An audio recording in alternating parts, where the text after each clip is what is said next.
नमस्कार, स्वागत छ कार्यक्रम खोज खबरमा। म पुष्कर खतिवडा। समाजमा भएका हरेक घटनामा हाम्रो नजर। जनताको सूचना पाउने अधिकारको सम्मान हाम्रो अभियान। त्यसैले समुन्नत र समृद्धशाली समाजको यात्रा खोज खबरको अन्तिम अभिष्ट अनि गन्तव्य हो। एउटा दुई तले भवनको निर्माण सक्न कति समय लाग्छ होला? सरासर बन्ने हो र त्यो निजी भवन हो भने बढीमा 6 महिना लाग्ला। तर केही गरी त्यो सरकारी योजनाको काम हो भने त सरकारी काममा हुने गरेको ढिला सुस्तीलाई मापन गरेरै भन्दा पनि बढीमा 1-1.5 वर्ष दुई तले भवन बनाउन लाग्न सक्छ। तर धनगढीको सेती प्रादेशिक अस्पतालको भवन भने 5.5 वर्षमा पनि निर्माण सकिएको छैन। र रोचक त के छ भने यो केवल दुई तले भवन निर्माणका लागि 1-2 पटक होइन, 5औं पटकसम्म म्याद थप गरिएको छ। तर त्यो 5औं पटकसम्म थप गरिएको म्याद पनि गत असार 25 गते नै सकिएको छ। तथापि अझै पनि भवन निर्माण सकिएको छैन र अझै ठेकेदार कम्पनी म्याद थप गर्ने प्रपञ्चमा छन्। आखिर के छ त 5 पटक म्याद थप गरेर पनि 5.5 वर्षमा पनि नबनेको भवनको वास्तविकता? हेरौँ यो रिपोर्ट।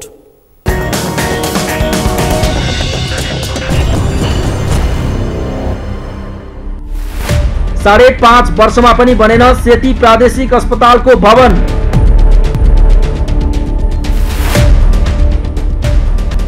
अधुरो भवनबाटै सेवा दिँदै अस्पताल, प्रदेश सरकार भनी मौन। 5औं पटकसम्म म्याद थप, निर्माण ठेकेदार झनै लापरवाह।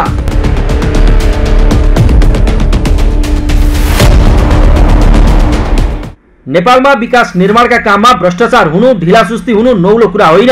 सरकारी बजेटका विकासे काममा आर्थिक लाभ लिने र काम चाहिँ सकेसम्म गर्न नपरे हुन्थ्यो भन्ने सोच सबैमा व्याप्त छ।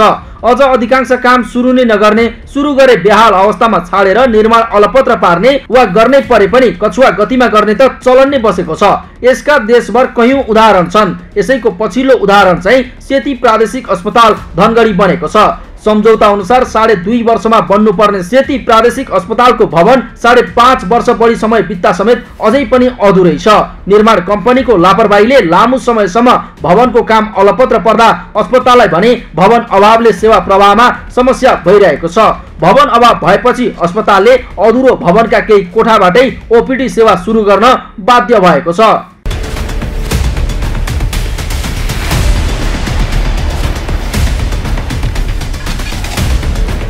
सेती प्रादेशिक अस्पताल धनगढीको भवन निर्माणका लागि 5औं पटक थप गरिएको अवधि पनि गत असार 25 गते नै सकिएको छ।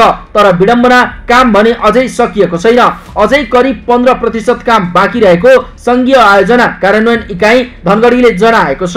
जबकि 28 करोड 74 लाख 28 हजारको लागतमा यो दुई तले भवन निर्माण गर्न रबिना थेगिन जेबीसँग 2074 कार्तिक 28 गते नै सम्झौता गरेको थियो। सम्झौता अनुसार 2077 वैशाख 27 मै भवन निर्माणको काम सम्पन्न हुनुपर्ने थियो। तर विडम्बना, 5 पटकसम्म म्याद थप हुँदा पनि निर्माण कम्पनीले काम सम्पन्न गर्न भने सकेको छैन। झ्याल ढोका लगाउने, ट्रायल बिछ्याउने, रङरोगन गर्ने, शौचालय बनाउने, बिजुली बत्ती जडान गर्ने लगायत फिनिसिङका काम बाँकी रहेको संघीय आयोजना कार्यान्वयन इकाइ धनगढीले जनाएको छ। असार 11 गतेदेखि हर्जना सुरु भइसकेको निर्माण कम्पनीले म्याद थपका लागि फेरि निवेदन दिएको छ। जबकि यसको निर्माणमा ढिलाइको कारण भने स्वयं निर्माण ठेकेदार नै हो, जसले 5 पटकसम्म म्याद थप गर्दा पनि निर्माण सम्पन्न गर्न सकेनन्। अब समयमै काम पूरा नगरे बापत ठेकेदारले दैनिक जरिवाना तिरेर काम गर्नुपर्ने नियम छ। ठेक्का रकमको 0.05% दैनिक जरिवाना तोकिएको छ भने महिनासम्म त्यसरी पनि काम पूरा नगरे ठेक्का नै तोडिने आयोजनाले जनाएको छ। यसमा समयमा गर्दै विविध कारणहरूले कोभिडहरू, बालवाटिको बन्द हुने टाइम बन्द हुने त्यो कारणहरू प्लस आर्थिक त्यो कन्ट्रोल गरेको कारणहरू देखाएर अहिलेसम्म 5 चोटि म्याद थप भइसकेको छ। अन्तिम जुन म्याद थप भएको थियो त्यसमा चाहिँ त्यो 25 गतेसम्म, यो 2080 3 महिना 25 सम्म म्याद थप भएको थियो। त्यसमा पनि अन्तिम 15 दिन हो भनेपछि असार 11 गतेदेखि चाहिँ हर्जना सुरु हुने गरी चाहिँ उहाँको म्याद थप भएको थियो। हाल अब त्यो समय पनि कटिसकेको र उहाँलाई हर्जना सुरु भइसकेको अवस्था हो। साथै अहिले उहाँले चाहिँ अब म्याद थपको लागि निवेदन पेश गर्नुभएको छ। सो अब म्याद थप म्याक्सिमम हुने भनेको नियमअनुसार 200 दिन हर्जना लागिसकेपछि त्यो प्रक्रियामा चाहिँ रहेको छ। कागजपत्रहरू उठाएर विभागीय स्वीकृतिको लागि गर्दैन। यसरी सेती प्रादेशिक अस्पताल धनगढीको निर्माण भवनमा विद्युतीकरणको डिजाइन परिवर्तन र निर्माण अवधि लम्बिँदा भवनको लागत 21 करोड रुपैयाँ पुगेको छ।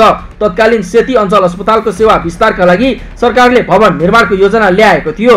सेती अस्पताल अहिले पनि नाम जस्तै प्रदेश मातहतमा छ, तर प्रदेशले भने अस्पतालको भवन निर्माणमा ढिलाइ हुँदा चासोसम्म दिएको छैन। भवनको अभाव भएपछि अस्पतालले अधुरो भवनबाट ओपीडी सेवा सुरु गरेको छ, तर यसको खबरसम्म प्रदेश सरकारलाई छैन। अहिले अस्पतालको सेवा वितरणमा समस्या भएर बाध्य भई अधुरो भवनका केही कोठामा रङरोगन सहित मार्बल लगाइएपछि अस्पतालले त्यहीबाट ओपीडी सुरु गरेको छ। यसअघि ओपीडी सञ्चालन गर्दै आएको भवन सडकको क्षेत्राधिकार भित्र परेपछि धनगढीको सडक विस्तारका क्रममा भत्काउनु परेकाले अधुरो भवनबाटै सेवा सुरु गरिएको हो।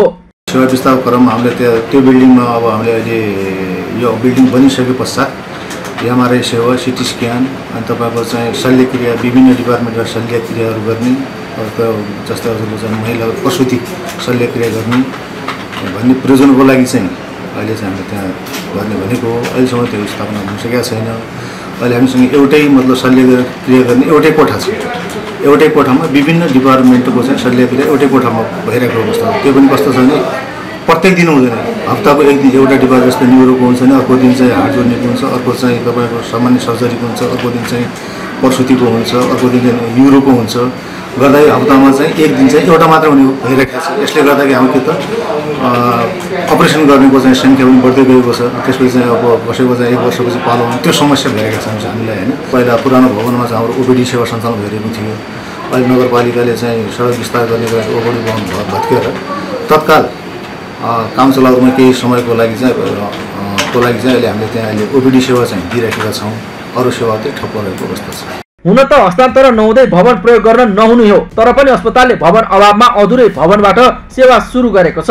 पानी तथा शौचालय अभाव भए पनि अस्पतालले अधुरो भवनबाट सेवा सुरु गर्न बाध्य भएको हो। अस्पतालका 2वटा भवनमा मेडिकल र सर्जिकल वार्ड सञ्चालन भइरहेका छन्। डायलिसिस र आइसियुका लागि पनि ठाउँ साँघुरो भएको छ। हस्तान्तरण भए पनि एमआरआई मेसिन पनि नयाँ भवनमा राखिने अस्पतालले जनाएको छ।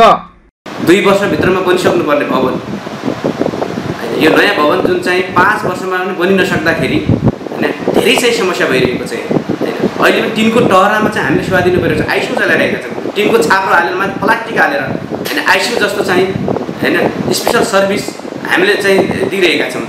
अनि त्यसो भएको कारणले के हो भने अब यो चाहिँ पुराना चाहिँ संरचना जीर्ण संरचनाहरूबाट चाहिँ सेवा प्रवाह गर्दाखेरि समस्या छ। बर्खामा चुइन्छ, पानी आउँछ, घुँडामा पानी आउँछ। हाम्रो गाइनी वार्डमा हेर्ने हो भने घुँडामा पानी आउँछ। यो भवन समयमा भइदिएको भए यहाँका चाहिँ हाम्रो विभागहरू, हाम्रा डिपार्टहरू सबै त्यहाँ साथै हामी होइन त्यहाँ सहजै ढङ्गले चाहिँ हामी प्राइभेट ठाउँमा चाहिँ सेवा दिन्थ्यौँ। अब 5 वर्षसम्म पनि त्यो नभएको कारणले यहाँतिर हामीलाई चाहिँ अलिकति सकस भइरहेको छ यहाँबाट उपचार हामीले सेवा दिनका लागि। यो भवन नबनिन्जेलसम्म होइन यो चाहिँ यो सेती प्रादेशिक अस्पतालले यो भिडलाई थेक्न सक्दैन। धेरै भिड छ, 1500 भन्दा बढी नै छ। जताततै चाहिँ मेला जस्तो छ कि होइन। यो चाहिँ साँग्रो ठाउँमा गाह्रो जनतालाई शास्ति भइरहेको छ होइन। यहाँ चाहिँ हामीले चाहिँ लाइनहरू व्यवस्थित गर्न सकिरहेका छैनौँ होइन। काउन्टरहरू व्यवस्थित गर्न सकिरहेका छैनौँ होइन। यहाँ चाहिँ यो ओपीडी काउन्टरहरूदेखि लिएर चाहिँ हाम्रो बिमा काउन्टरहरूदेखि लिएर सामाजिक सेवाका काउन्टरहरू एकदम साँग्रो ठाउँमा छन् कि धेरै चाहिँ कन्जस्टेड छन्। यो फार्मेसी हेरौँ होइन, धेरै कुराहरू यो अभाव यसले गर्दा नै भइरहेको छ। यो सम्बन्धित निकायको ध्यान जाओस्, समयमा चाहिँ यो भवन ह्यान्डओभर होस्। यो असाढ 25 गतेसम्मको म्याद थियो, त्यो म्याद पनि गुज्रिसक्यो, त्यो म्याद पनि पार भइसक्यो, 5 वर्ष पनि पार भइसक्यो होइन। अझै पनि कुनै सुरसार छैन होइन। अलिअलि सुस्त गतिमा चाहिँ कामहरू भइरहेको छ। तीव्र गतिमा त्यसलाई काम गराएर त्यसलाई ताकेता गरेर छिटोभन्दा छिटो चाहिँ सेती प्रादेशिक अस्पताललाई ह्यान्डओभर गरोस् भन्ने मेरो आग्रह हो। प्रदेशको रिफरल अस्पतालको रूपमा रहेको सेतीमा सुदूरपश्चिमका पहाडी जिल्लाबाट पनि दैनिक सयौं बिरामी उपचारका लागि पुग्ने गर्छन्। तर 5.5 वर्षदेखि यो अस्पतालको भवन अधुरो छ। यसो हुनुमा निर्माण कम्पनीले अग्रिम भुक्तानी लिएर पनि काम अलपत्र छाड्ने प्रवृत्तिले सेती अस्पतालको भौतिक व्यवस्थापनमा निकै चुनौती भएको छ। अझ 5 पटक म्याद थप्दा समेत भवन सम्पन्न नगर्ने ठेकेदार कम्पनी रविना थेगिमलाई सरकारले कारवाही गर्न सकेको छैन। यसैको मनपेट पाएर ठेकेदार कम्पनीको मनोमानी झनै बढेको छ। त्यसैले समयमा काम नसक्ने ठेकेदार कम्पनीलाई कारवाही गरी ठेक्का तोड्न सरकारले अब भने खुट्टा कमाउनु हुँदैन। यसबाहेक कुनै पनि कर्मचारीले ठेकेदार कम्पनी बचाउने चलखेल गर्नुपर्ने हुँदैन। खोज खबरका लागि कैलालीबाट दिनेश विष्टको रिपोर्ट।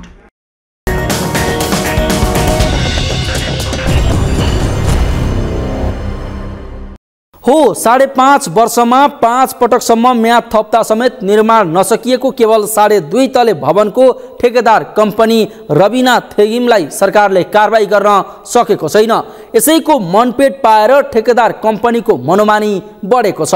हुन त समयमा निर्माण सम्पन्न भएका सरकारी योजनाका भवनहरू नेपालमा कमै होलान्। नेपालमा ठेक्का हात पार्न जसरी अनेकौं दाउ रचिन्छ र ठेक्का हात पारेपछि त्यसलाई वर्षौंसम्म झुलाउने गरिन्छ, यसैको शिकार सेती प्रादेशिक अस्पताल र यस्तै अन्य कयौं भवनहरू बन्ने गरेका छन्।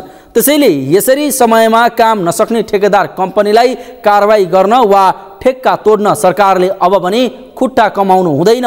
यसतर्फ सरकारको ध्यान जाओस्। कार्यक्रममा एकैछिन ब्रेकपछि एकाएक करोडपति बनेका नायब सुब्बाहरू भटाभट भ्रष्टाचारमा फस्दै गएको सम्बन्धी प्रसङ्ग उजागर गर्नेछौँ। हेर्दै गर्नुहोला।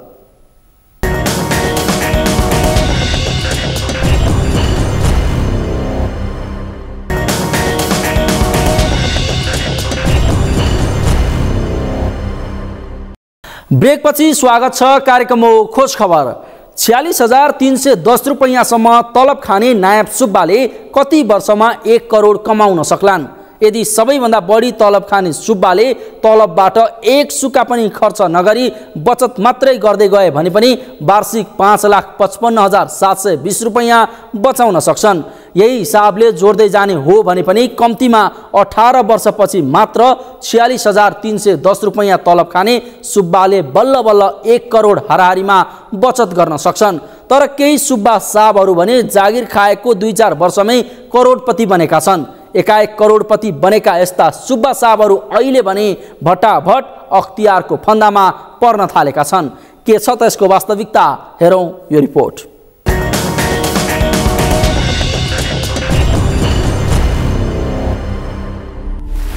एकाएक करोडपति बनेका सुब्बाहरूलाई भ्रष्टाचारको मुद्दा।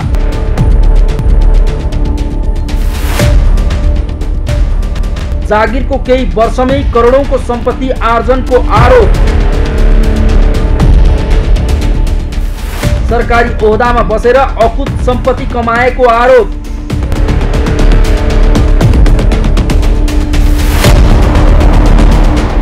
सरकारी सेवामा रहँदा पदको दुरुपयोग गरी अकुत सम्पत्ति कमाउने नायब सुब्बाहरूलाई करोडौंको भ्रष्टाचारको मुद्दा लागेको छ। अख्तियार दुरुपयोग अनुसन्धान आयोगको प्रतिवेदनले अख्तियारको दुरुपयोग गर्ने निजामती कर्मचारीहरूमा नायब सुब्बा स्तरका कर्मचारी धेरै रहेको देखाएको छ। भ्रष्टाचारको मुद्दामा मन्त्रीदेखि सचिव अधिकृत हुँदै सुब्बाहरू मुछिएका छन्, तर संख्यात्मक रूपमा नायब सुब्बाहरू धेरै छन्। सरकारी कार्यालयहरूमा जनतासँग प्रत्यक्ष सम्बन्ध राख्ने सुब्बाहरू भ्रष्टाचारको मुद्दामा अख्तियारको फन्दामा पर्दै गएका छन्।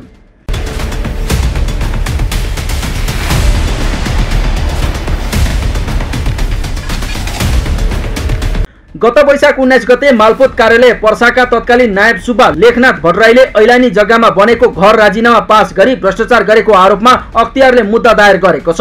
यस्तै 3 महिना अघि मात्रै चैत 19 गते अख्तियारले भन्सार विभागका पूर्व नायब सुब्बा रघुनाथ घिम्रे विरुद्ध 2 करोड 14 लाख गैर कानुनी रूपमा आर्जन गरेको आरोपमा भ्रष्टाचार मुद्दा दायर गरेको छ। यस्तै अख्तियारले गत वर्ष अवकाश प्राप्त नायब सुब्बा गणपति झा विरुद्ध 2 करोड 44 लाखको भ्रष्टाचार मुद्दा दायर गरेको थियो। जिल्ला प्रशासन कार्यालय धनुषामा कार्यरत झाले गैर कानुनी रूपमा सम्पत्ति आर्जन गरेको अख्तियारले फेला पारेको थियो। यसरी नायब सुब्बाहरू लेनदेनको कारोबारमा बढी संलग्न हुने र जनतासँग प्रत्यक्ष सम्बन्ध राख्ने भएकाले भ्रष्टाचारमा बढी मुछिने विज्ञहरू बताउँछन्। यो तल्लो तहको कर्मचारी सुब्बा खरदार भन्नु भने यो तहका कर्मचारीहरू बढी मुछिएको देखिनुमा 3 वटा कारण छन्। पहिलो कारण त के हो भने अब यो लेनदेनको कारोबारमा अगाडिदेखि नै चाहिँ तिनै कर्मचारी हुन्छन्। जबसम्म त्यो लेनदेनको कारोबारको फैलावटलाई हामी जाँच्न सक्दैनौँ, हाम्रो निकायहरू त्यति सक्षम हुँदैनन् अनि तिनै पर्ने भए है। अब दोस्रो कारण चाहिँ के हो भने उनीहरू अब तल्लो तह कर्मचारी वृत्ति विकासका अवसरहरू कम छन् अनि गए यही जागिर त जान्छ नि भनेर आँट पनि गर्छन् र अर्काको निम्ति भए पनि उनीहरू हतियार बन्छन्। तेस्रो कारण चाहिँ के हो भने ऊ सबभन्दा कसलाई कारबाही हुन्छ भन्दा होचो निर्धोलाई हुने त हो नि हैन। त्यो होचो निर्धो छ त्यसैलाई कारबाही हुन्छ। त्यसैले गर्दाखेरि तिनीहरू चाहिँ बढ्ता कारबाहीमा देखिएको। अब बलियो शक्तिशालीलाई कारबाही गर्न त त्यही ढङ्गको आँट चाहियो। ती संस्थाहरूको त्यो ढङ्गको आँट देखिया छैन।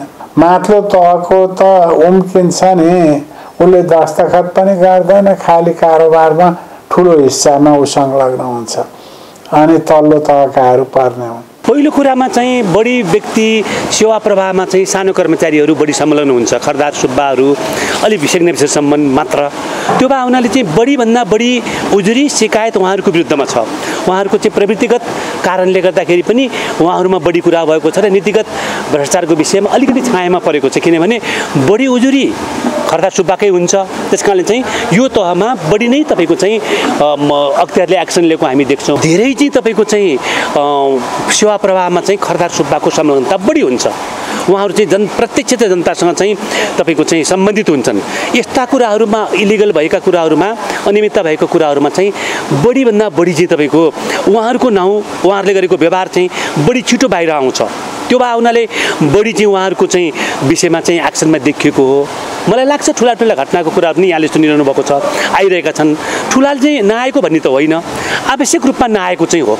गणपति रघुनाथ जस्ता करोडपति बन्ने सुब्बाहरू अरू पनि थुप्रै छन्। गत असारमै अख्तियारले झापाका नायब सुब्बा स्तरका पूर्व कर्मचारी भीमकान्त भण्डारी विरुद्ध 6 करोड रुपैयाँ अकुत सम्पत्ति आर्जन गरेको भन्दै मुद्दा दायर गरेको थियो।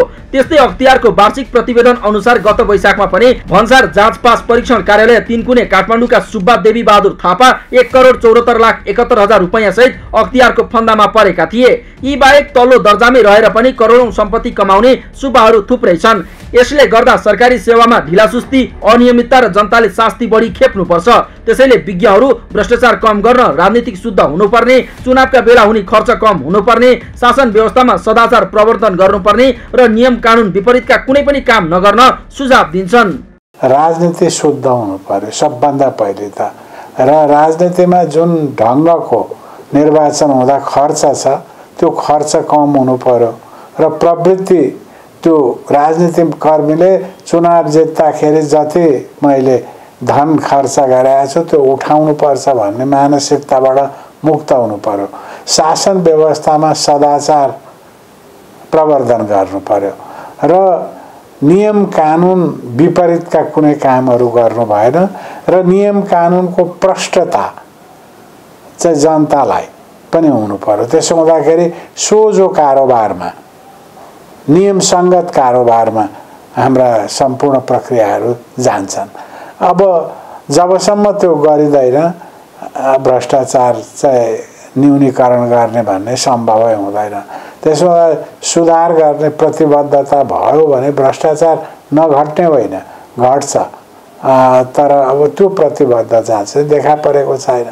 भ्रष्टाचारका मुद्दामा उपल्लो दर्जाका कर्मचारी नमुछिने र नसमातिएका भने होइनन्, तर सोझा साझा र तल्लो वर्गका कर्मचारी नै बढी मात्रामा भ्रष्टाचारका मुद्दामा पर्ने गरेका छन्। अझ कतिपय सार्वजनिक पद धारण गरेका व्यक्तिहरूले त सम्पत्ति विवरण समेत लुकाउने गरेका छन्। खोज खबरका लागि क्यामेरामा लिम्बहादुर खत्रीका साथमा यशोदा भण्डारीको रिपोर्ट।